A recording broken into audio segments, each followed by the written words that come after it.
This is Alessandra Barrett, Special Projects Editor for the Journal of Commerce.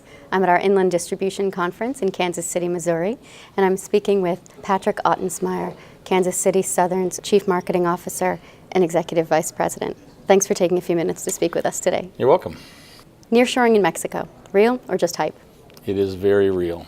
It is happening, and the pace is actually accelerating. The best example that we can use to cite that it is real is the automotive industry. Right now there are 4 new auto plants being built in Mexico. Mazda, Honda, and Nissan are nearing completion of their plants. Nissan will open later this year, Mazda and Honda next year. Okay. Audi is going to build a plant, and there are more. We know that there are other auto companies looking for sites right now. And the main reason that they're doing this is to shrink their supply chain, take advantage of some of the things that are happening in Mexico that are favorable for investment. The labor market in Mexico is very good. Labor costs are low. Mexico has a very young, well-educated population, which most people don't understand. And clearly proximity to the U.S. is a major driver. But more and more we're hearing from our customers that they're choosing Mexico to serve the world. Mexico has more free trade agreements with countries around the world than any other country in the world. So we're hearing the main driver is proximity to the U.S. market, which obviously in the auto industry is the largest market in the world. But more and more we're hearing that companies are choosing to manufacture in Mexico to serve other markets around the world. Many developing countries have low manufacturing costs. Why are companies choosing Mexico? Well, there are several reasons. One that we hear from our customers and people who are locating there is intellectual property.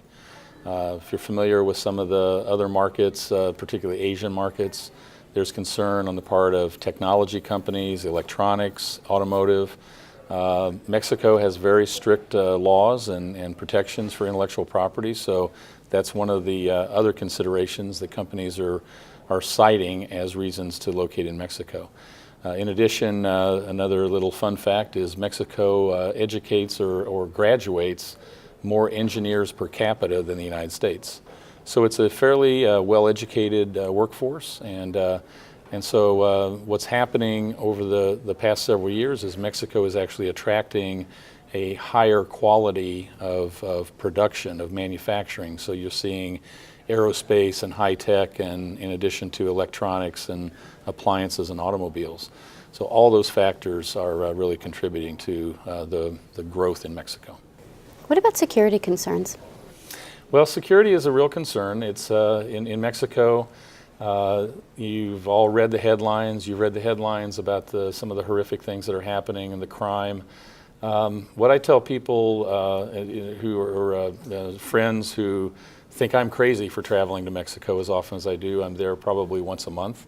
What I tell them is if you're not in the drug business, and we're not, the chances of those things happening to you go down by about 99.9%. So it's the crime is occurring, the headlines are real, but it has a fairly limited impact. It's mostly gang on gang, cartel on cartel. We do spend a lot of time protecting our employees and our customers and their goods. As an example, we have about 3,000 miles of track in the U.S. and 3,000 miles in Mexico. We have 9 security agents in the U.S. protecting 3,000 miles. We have 1,100 security agents in Mexico. Okay. So we spend a lot of time and effort thinking about security and protecting our customers' goods, and it's not something that just happens by accident. So it takes a lot of effort, a certain amount of money, but it can be done, and our security performance and our claims ratios, claims frequency in Mexico is not statistically different than it is in the United States. Well, thanks for taking time from the conference to speak with us today. I enjoyed it. We've been speaking with Patrick Ottensmeyer, Kansas City Southern's Executive Vice President and Chief Marketing Officer.